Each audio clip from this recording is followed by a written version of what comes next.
मैं हूं Surendra Kumar Mamchand house of lifting private limited से। ये जो आप बिल्डिंग देख रहे हैं, ये बिल्डिंग लगभग 30 साल पुरानी बिल्डिंग है। ये आज से 30 साल पहले बिल्डिंग बनी थी और हम अभी चित्रानगर कोट्टूपुरम चेन्नई में हैं। हम इस बिल्डिंग को लगभग ये जो हमारा बेस लेवल है वहाँ पे ये बिल्डिंग, ये जो हमारा कॉर्नर है वहाँ पे था, वहाँ से हम इस बिल्डिंग को लगभग 3 फुट से ऊपर तक उठा चुके हैं अभी। और हमने इसमें क्या किया, फाउंडेशन को जब हमने बिल्डिंग की नीचे जो फाउंडेशन है हमारी, हमने जब उसको बनाया तो हमारी बाहर की जो भी दीवारें हैं ये सभी लगभग 1 फुट चौड़ी हैं दीवारें, और अंदर की जो दीवारें हैं वो 9 इंच चौड़ी हैं। तो हमने क्या किया, जो हमारी दीवारें बाहर वाली दीवारें हैं, अंदर वाली दीवारें, सभी को फ्यूचर में एक मजबूती देने के लिए हमारी जो दीवारें हैं उनको हमने 18 इंच चौड़ा रखा है, ताकि हमारी जो दीवारें हैं वो कहीं से भी लूज़ ना हो और वो फ्यूचर में बिल्डिंग अपनी एक स्टेबल रहे। और हमारी जो दीवार है ये कंटिन्यूसली है, इसमें हमने कहीं भी कोई जॉइंट नहीं डाला दीवार में। ये यहाँ से स्टार्ट होकर के यहाँ तक कंटिन्यूसली दीवार है हमारी, और यहाँ से स्टार्ट होकर के पीछे तक दीवार चली गई हमारी। और हम अभी कोट्टूपुरम चेन्नई तमिलनाडु में हैं। हम अभी बिल्डिंग के अंदर हैं। पहले मैंने आपको बिल्डिंग के बाहर की दीवारें दिखाई थी, अभी हम बिल्डिंग के अंदर में हैं। ये जो आप दीवार देख रहे हैं, इस बिल्डिंग की जो चौड़ाई है, जो मोटाई है वो 1 फुट है। इसके नीचे हमने जो ब्रिकवर्क किया है ये भी हमने 1 फुट किया है। जो अपनी दीवार है उसके एज इट इज़ हमने उस साइज़ को बरकरार रखा, इसको छोटा नहीं या बड़ा नहीं किया हमने। उसके नीचे ये जो हमारा बीम है, जो मेन एक बिल्डिंग की हड्डी है, रीढ़ की हड्डी है बिल्डिंग की, इसको हमने एज इट इज़ दीवार के बराबर ही डाला है। जितनी अपनी दीवार है एज इट इज़ उसी साइज़ का हमारा बीम है। ये छोटा या बड़ा हम इसको नहीं कर सकते, क्योंकि फ्यूचर में बिल्डिंग जब खड़ी होगी तो बीम के सहारे ही खड़ी होगी। कई बार क्या होता है कि भूकंप में बिल्डिंगें टिल्ट हो जाती हैं, गिर जाती हैं। तो मेन कारण क्या होता है, फाउंडेशन में स्टेबिलिटी ना होना। तो हमारी प्रायोरिटी क्या रहती है कि पहले जब बिल्डिंग को लिफ्ट किया जाए तो लिफ्ट करने के बाद उसके फाउंडेशन को बहुत ही ज़्यादा एक बढ़िया मजबूती दी जाए, ताकि जो पहले अगर कोई कमी पेशी है उसको हम दूर कर दें और बिल्डिंग अपनी फ्यूचर में एक अच्छी तरह खड़ी रहे। ये जो हमारा बीम है ये वहाँ से स्टार्ट होकर के एज इट इज़ पीछे तक चला गया। ये हमारा जो बीम है लगभग 40 फीट लंबा बीम है हमारा। इसके अंदर कोई भी हमने कट पीस स्टील के नहीं यूज़ किए, कंटिन्यूसली हमारा 1 पीस में बीम है ये।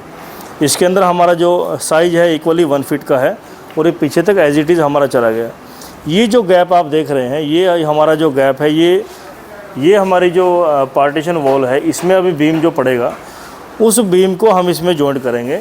जब हमारा ये बीम यहाँ पड़ेगा, ये भी लगभग आज या कल में हम इसको डालने वाले हैं, तो हमारा जो बीम होगा वो हम इसको डालेंगे। हम कोई भी बीम बिना जॉइंट के नहीं डालते हैं। सभी जो बिल्डिंग के कोने हैं हम सभी को एज इट इज़ उनको क्रॉस में डालते हैं, ताकि अपनी बिल्डिंग एज इट इज़ आपस में फंसी रहे बीम में, और कोई भी स्टेबिलिटी के रिगार्डिंग, मजबूती के रिगार्डिंग कोई भी फ्यूचर में दिक्कत ना आए। और ऐसे मैं आपको दिखाता हूँ कि ये जो हमारा दोबारा से एक और बीम है, ये हमारा बीम यहाँ से स्टार्ट होकर के ये हमारा बिल्डिंग का किचन एरिया है। वहाँ पे हमारी जो दीवार थी उसका साइज़ लगभग 1 फुट था। इस दीवार का साइज़ हमारा 9 इंच है। इसके नीचे हमारा दीवार का साइज़ 9 इंच है। इसके नीचे जो बीम का साइज़ है हमारा, ये बीम का साइज़ हमारा सेम है 1 फीट बाय 1 फीट। इसको हम कम नहीं कर सकते, क्योंकि हमें बीम का जो साइज़ है पूरी बिल्डिंग में एज इट इज़ एक चाहिए, ताकि हमारी मजबूती बनी रहे। ऐसे ही हमने यहाँ पे होल छोड़ा है। ये जो अपना बीम आएगा उसको हम इसमें डालेंगे। अपना बिल्डिंग में यहाँ पे क्या है, ये जो बिल्डिंग है हमारी, इसमें यहाँ पे जॉइंट है कि ये जो बिल्डिंग का पुराना हिस्सा आगे वाला है, पीछे बिल्डिंग का हिस्सा बाद में बना था। तो ये जो हमारा ये बीम है, ये दोनों बिल्डिंग कनेक्ट कर रहा है आपस में। तो फ्यूचर में कहीं पे कोई क्रैक की संभावना, कोई टिल्टिंग की संभावना, जो नया अपना हिस्सा बना है, पुराना जो बिल्डिंग का जॉइंट है उसमें नहीं आने वाली है। एज इट इज़ वो बहुत ही मजबूती से बिल्डिंग फ्यूचर में खड़ी रहेगी। हमारा काम करने से बिल्डिंग की जो स्टेबिलिटी है फाउंडेशन की वो बढ़ जाती है, जिसकी हम गारंटी भी देते हैं। इस काम को शुरू मेरे दादाजी ने किया था 1990 में, श्री मामचंद चौहान जी ने। उनके पास कई पेटेंट हैं और 5 टाइम्स वर्ल्ड रिकॉर्ड वो रह चुके हैं। तो उनके ही कदमों पे हम ये काम कर रहे हैं अभी, जैसे उन्होंने हमें सिखाया। काफ़ी लोग क्या करते हैं, इस टेक्नोलॉजी का गलत इस्तेमाल करते हैं। कई लोग क्या करते हैं कि जैसे अपना जो फ्लोर लेवल है, यहाँ पे जो अपना ये जो लेवल है ये यहाँ पे था, इसको हमने यहाँ से उठा के 4 फुट तक हम ले गए बिल्डिंग को। लेकिन कई लोग इस टेक्नोलॉजी का गलत इस्तेमाल करते हैं। कई लोग यहाँ से बिल्डिंग को काटते हैं फर्श के ऊपर से, जो कि बिल्कुल ही गलत है। बिल्डिंग को यहाँ से काटने का मतलब है कि बिल्डिंग की स्टेबिलिटी को पूरी तरह ख़त्म कर देना।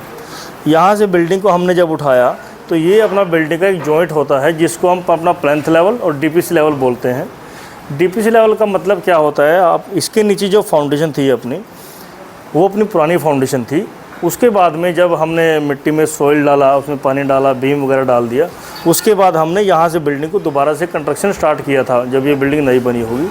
तो ये जो जॉइंट है बिल्डिंग का पुराना, हमने बिल्डिंग को जॉइंट से ही उठाया है जहाँ पे ऑलरेडी बिल्डिंग का जॉइंट है। कई लोग इसको यहाँ से काटते हैं तो वो एक बिल्कुल ही फ्यूचर में बिल्डिंग के लिए एक बिल्कुल ही अच्छा काम नहीं रहता है। तो स्टेबिलिटी के रिगार्डिंग बिल्कुल ज़ीरो है। तो अभी हमारा जो बीम है वो फ्लोर लेवल से लगभग 1 फुट तक नीचे रहेगा लगभग, और ये जो बीम है हमारा बिल्डिंग को पूरी तरह से स्टेबिलिटी प्रदान करेगा। धन्यवाद।